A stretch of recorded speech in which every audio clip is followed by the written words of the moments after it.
Kaushik bulletin की शुरुआत करेंगी। भोपाल से बड़ी खबर का रुख करेंगे। कांग्रेस विधायकों की शिफ्टिंग की तैयारी तेज हो गई है। कांग्रेस विधायकों को दूसरे राज्य भेजने की योजना बनाई जा रही है। आरिफ मसूद दिल्ली रवाना हो गए हैं। सियासी हलचल बढ़ गई है। तेलंगाना शिफ्ट हो सकते हैं कांग्रेस।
तो आरिफ मसूद दिल्ली रवाना हो गए हैं। सियासी हलचल बढ़ गई है। राज्यसभा चुनाव में क्रॉस वोटिंग के डर के चलते ये जो तैयारी है कांग्रेस की तरफ से, ये लगातार देखने को मिल रही है। कांग्रेस विधायकों की शिफ्टिंग की तैयारी अब तेज हो गई है। दूसरे राज्य भेजने की तैयारी हो रही है। तेलंगाना सभी को शिफ्ट किया जा सकता है, बाड़ाबंदी की जा सकती है।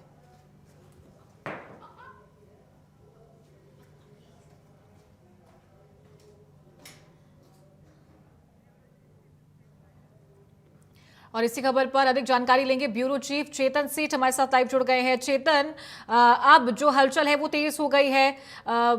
तेलंगाना भेजने की तैयारी हो रही है तमाम कांग्रेस के विधायकों को। आरिफ मसूद दिल्ली रवाना हो गए हैं। क्या चल रहा है, क्या अपडेट? कांग्रेस ने अपनी एक बड़ी तैयारी की है कि मध्य प्रदेश के जो कांग्रेस के 64 जो विधायक हैं, इन विधायकों को दूसरे राज्य में किस तरीके से शिफ्ट किया जाए। क्रॉस वोटिंग का डर कांग्रेस के नेताओं को अब जो सताने लगा, क्योंकि अब वर्चस्व की लड़ाई हो गई दोनों ही दलों की।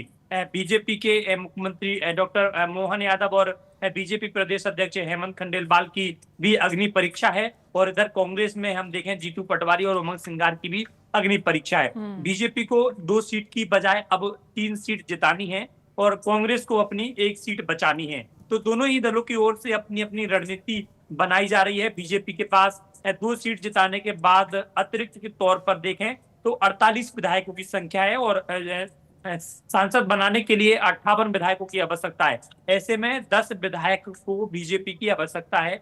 निर्मला सप्रे और बहुजन समाज पार्टी के जो बाप समाज पार्टी के जो विधायक हैं, उनको मिला के अगर संख्या देखी जाए तो लगभग 50 हो गई है। यानी कि 8 विधायकों की बीजेपी को आवश्यकता है। कांग्रेस के पास 64 विधायक हैं।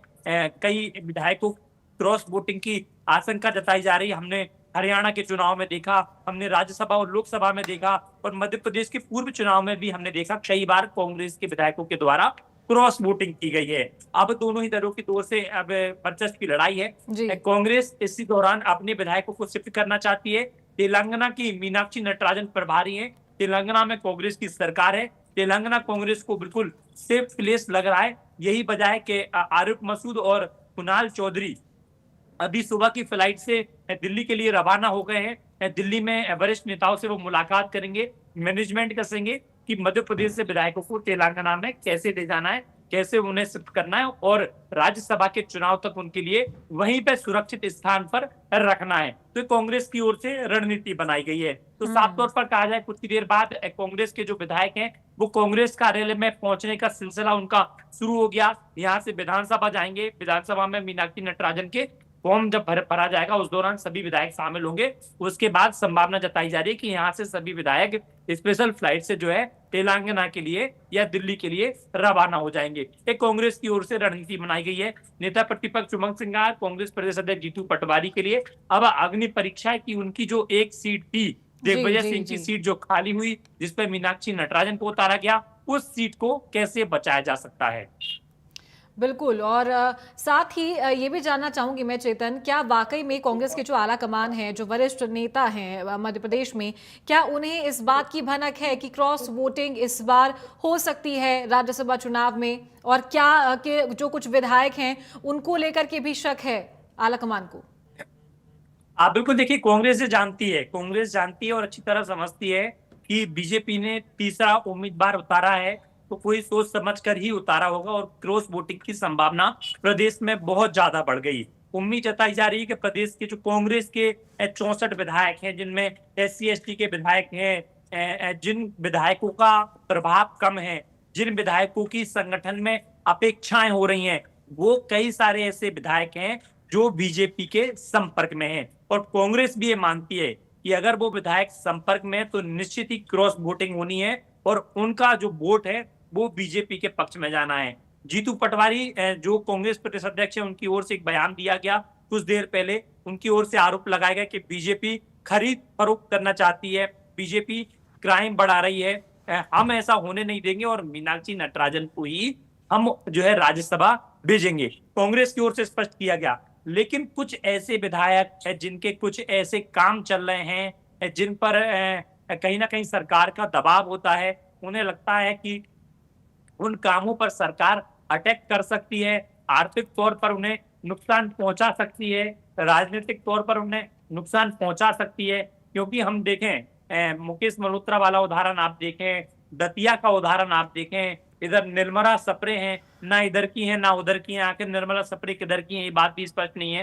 तो ऐसे में 48 निर्मला सप्रे 49 और ऐसे बाप समाज पार्टी के जो विधायक हैं वो बीजेपी के समर्थन में हैं, तो लगभग 50 विधायकों की संख्या बीजेपी के पास हो गई। 8 विधायक कम पड़ रहे हैं और 8 में से चर्चा है कि एक ग्वालियर चंबल संभाग के विधायक हैं जो बीजेपी के संपर्क में है, एक बुंदेलखंड और एक महाकौशल के, ऐसे 3 विधायकों की अभी जानकारी आई है कि जो बीजेपी के संपर्क में है। तो अगर ऐसे विधायक संपर्क में है तो बीजेपी को लगभग 4-5 वोटों की और आवश्यकता है। तो कांग्रेस को अब डर है कि कहीं 4-5 वोट बीजेपी की ओर ना खिसक जाएं, कहीं जो एक बची हुई कांग्रेस की सीट है वो बीजेपी के पाले में ना चली जाए। इसलिए अब कांग्रेस जो है बाड़ाबंदी कर रही है और अपने विधायकों को तेलंगाना में, चूंकि कांग्रेस की सरकार है और मीनाक्षी नटराजन तेलंगाना की प्रभारी हैं, तो कांग्रेस को लग रहा है कि तेलंगाना राज्य जो है कांग्रेस को सुरक्षित राज्य महसूस हो रहा है। यही कारण है कि जीतू पटवारी चाहते हैं कि वहां पर विधायकों को शिफ्ट किया जाए।